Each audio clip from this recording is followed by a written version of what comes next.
Hi, I'm horror author Paul Edwards. Tonight I'm reading Famous Monsters of Filmland magazine, issue number 55 from 1969. Check out this cover. I thought some of you might enjoy flipping through this vintage magazine with me. Together, let's see what kinds of monster kid goodness is in here.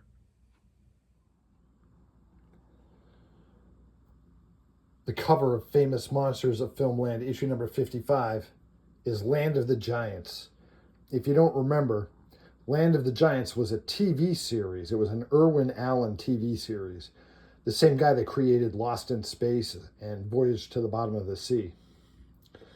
This was a TV series about some travelers who get on a misguided space flight and end up on a very Earth-like planet, but everything is about 50 times the size that it is here. So this is the Land of the Giants, where we are only this size, and here they are trying to use a safety clip to fend off a common garden snake that is colossal to them. And that's fitting because today we get animals, creatures, and things. I just love this cover. You know, there was a model kit that depicted this same scene.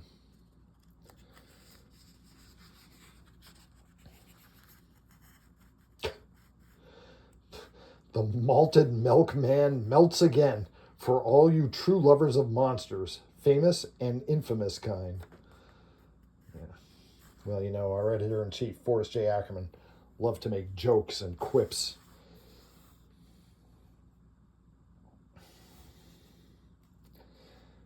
Now, don't be misled. When it says Dracula 2000, it's not the movie that is called Dracula 2000.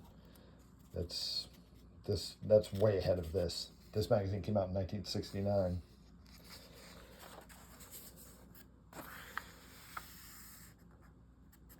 All right, Land of the Giants.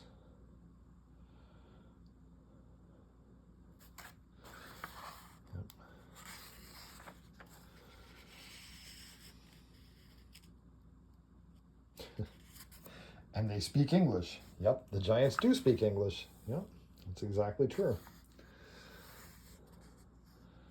Yep, this was a pretty good show.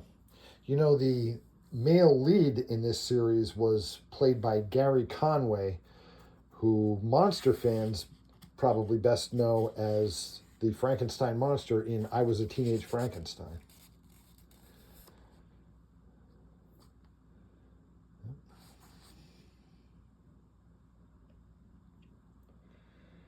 Yeah, the little people, as they were called by the giants, the Earth humans, they were forever being hunted and persecuted by the authorities in giant civilization. Not all of the giants were mean, though.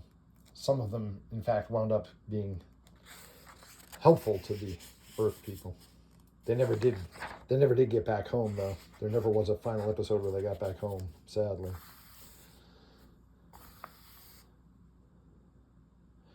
You know, this publicity picture of King Kong used to drive me nuts as a kid because, well, look how big the woman is compared to the buildings. It doesn't make any sense at all.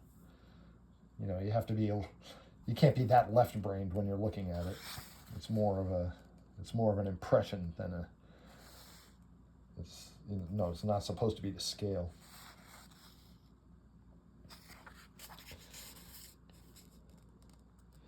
Oh yeah, Planet of the Vampires. Mario Bava. Yep. Oh, here's from the final reel of The Deadly Mantis, 1957.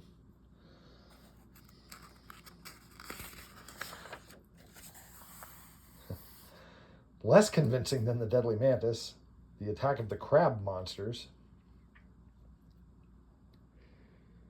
Possibly even less convincing than the Crab Monsters, Goliath and the Dragon.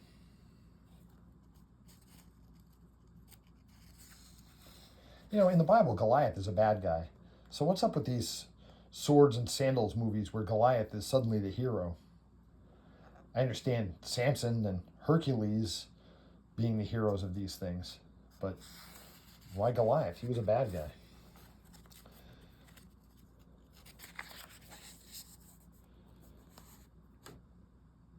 I think a lot of these also, these swords and sandals movies, when they were dubbed into English, I think that they sometimes would change who the heroic character was, whether it was Hercules or whether it was Samson or Goliath. I think they just slapped different names on them, at least for some of them.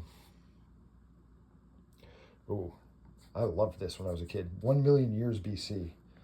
This was the 1960s remake of 1 million BC.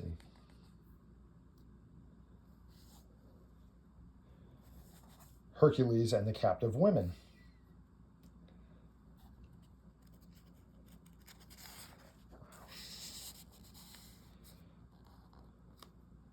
Oh, this is actually pretty good. Let's see how much of a monster kid you are. Can you tell what movie these lines are from? Like, start with this one. Vitos, you are mad. Do you know what movie that's from? That's from The Black Cat. The most complex thing known to man, man himself. You know that one? If you're a Hammer Films fan, you should. That's from Curse of Frankenstein. Well, you better know this one. Why am I not made of stone as thee? Of course, that's the Hunchback of Notre Dame, talking to the gargoyle.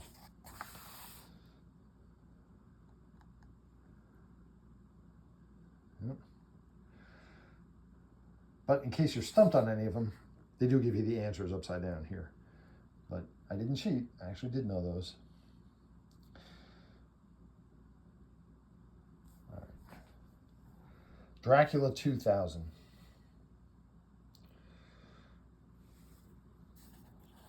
Two of our readers tell a future tale of the King of Bleeders. Well,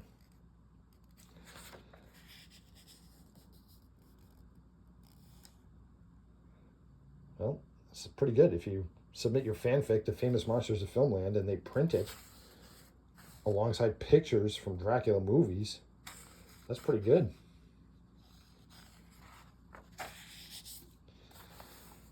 The Hunchback of Notre Dame, played here by Lon Chaney Sr., the man of 1,000 faces. If you've never caught this version of the Hunchback of Notre Dame, you can see it on my YouTube channel, on my Silent Horror Films podcast. I've got this and several other Lon Chaney Sr. films on there. Poor Quasimodo.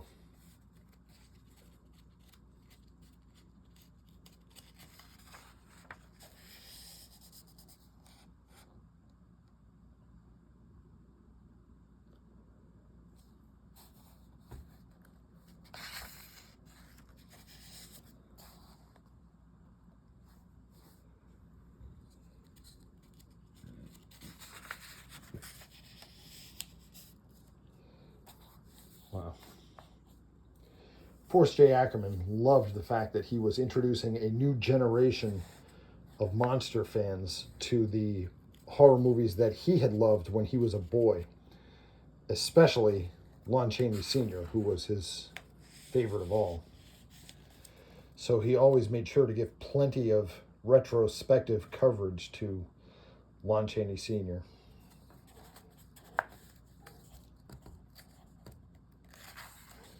Wow.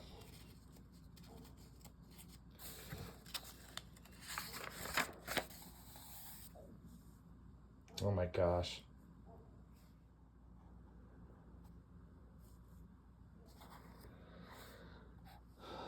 So this depiction of Quasimodo, which looks sort of familiar but sort of not familiar, that's because, okay, Lon Chaney Sr. was here playing the Hunchback of Notre Dame. Okay.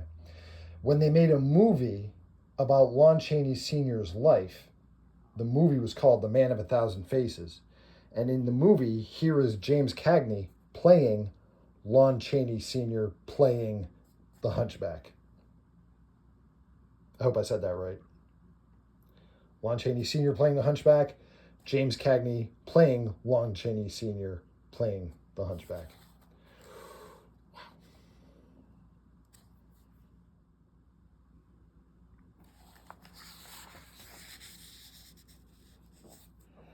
Oh, now for a change, this is Anthony Quinn playing the Hunchback of Notre Dame. This was a 1960s version of the film. There was also a Charles Laughton one in the late 30s. Look at that. Pretty creepy. Okay, well, unfortunately, this is a tribute to the late Jack Pierce. He must have just died when this magazine was coming out, because it's a special editor's report. So Jack Pierce was a makeup wizard responsible for many of the classic movie monsters that we're familiar with still to this day. His masterpiece, his crowning achievement of his career was the Frankenstein monster makeup that Boris Karloff wore in the 1931 Frankenstein. But he also did many other monsters. The Wolfman, the Mummy, Igor. Yep, here he is doing the Wolfman for House of Dracula. And this is Lon Chaney Jr., and this is also Lon Chaney Jr.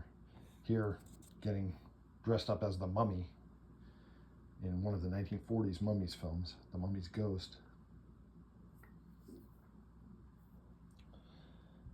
Jungle Captive. Here he is dressing up Bela Lugosi as Igor. Some of these makeup productions, especially the Frankenstein monster and the Wolfman, literally took hours to apply.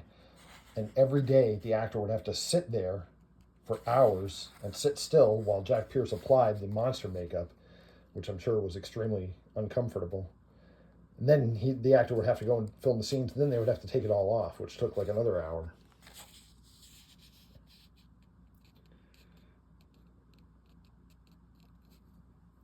Here's a typo. Jack Jeers instead of Jack Pierce. Hey, you made a mistake, 1969 staff of Famous Monsters of Filmland. You have to reprint the whole thing now. Well, I actually didn't know that Jack Pierce did the makeup for The Ghost Breakers, which was a very, very popular horror comedy starring Bob Hope. Creation of the Humanoids. Ghost of Frankenstein. Bride of Frankenstein.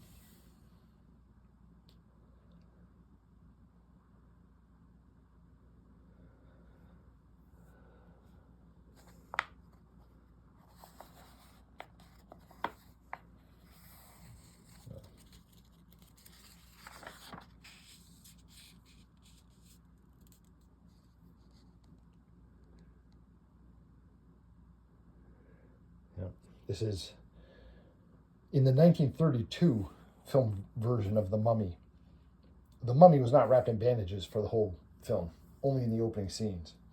For most of the film, he was on the loose and posing as a normal living human being.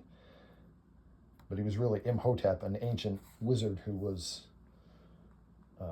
unnaturally alive in our era. It was only in the 1940s that they started making mummy movies where the mummy was just a guy wrapped in bandages for the whole movie. Oh, look, here's a Jack Pierce filmography.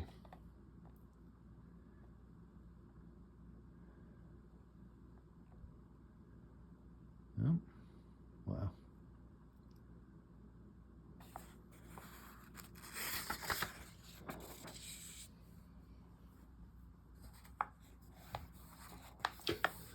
Like investing in a ghoul mine. I hope these are an investment, because I sure have a lot of these. I would love to think that they're increasing in value, not decreasing. All right, mystery photo. Do you know what that is from? I have to admit, I do not. I do not recognize this. No. So if you do, you're one ahead of me.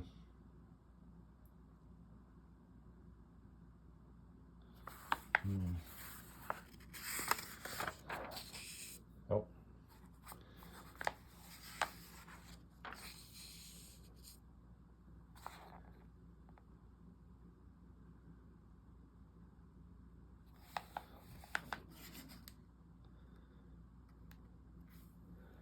This is another quiz. They give you a line of dialogue. You have to figure out which vintage horror film it's from. Let's try number 5. I'll show you who I am and what I am. That's the Invisible Man.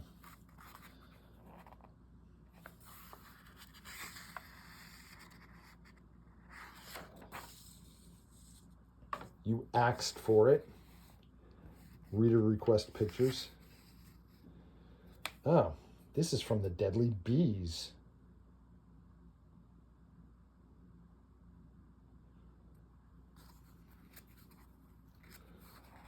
Obviously, Christopher Lee as Count Dracula. Christopher Lee as the Mummy in the 1959 The Mummy, getting the shaft from Peter Cushing, playing Dr. Banning.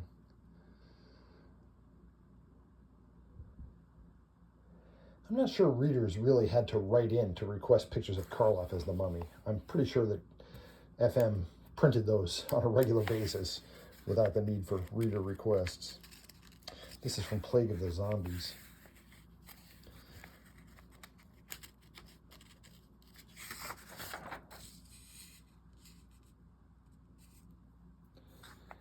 Yeah. Notice the DC and Marvel properties mixed in together here. Oh, and the Lost in Space robot. And the Dick Tracy Space Coupe. Yeah, I know Dick Tracy was a newspaper strip that was about a police detective, but it wasn't all just crime. There was a whole set of stories in the Dick Tracy strip where there was a civilization of people on the moon, and Dick Tracy got involved with a whole bunch of them. I remember Moon Maiden especially.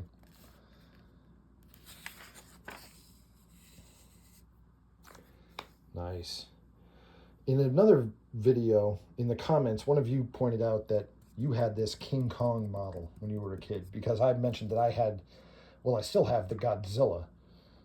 It's not in good shape. There's a claw missing and everything, but I do have it. But I never did have the King Kong. Oh, and check out the Hunchback of Notre Dame. Doesn't that look an awful lot like the images that we just saw of the Hunchback of Notre Dame a little earlier in the magazine? The Gill Man. Wow.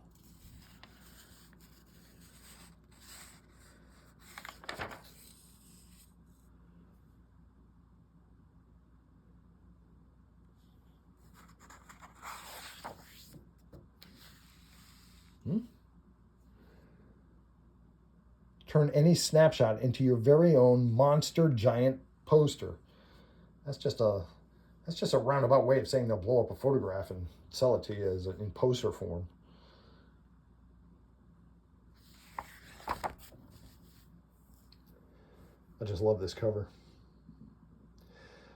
Listen, if you, like me, enjoy classic monsters and vintage horror, you would love my book series, the Mourner's Woods books. I've written a series of novels that all take place in a haunted forest. Completely new cast of characters in each book. One book, it does not need to be read in order to understand the other books. And the characters who enter Mourner's Woods encounter ghosts, monsters, banshees, other kinds of unworldly fiends. But the most dangerous threat they encounter is always the friend who hiked here with them. My books are the Mourner's Woods books, in which I recapture the vibe and feel of 20th century B movies. They're available for sale on Amazon. My name again is Paul Edwards. My books are the Mourner's Woods books. Thanks for sharing some time with me looking at issue number 55 of Famous Monsters of Filmland. I'll see you in Warner's Woods.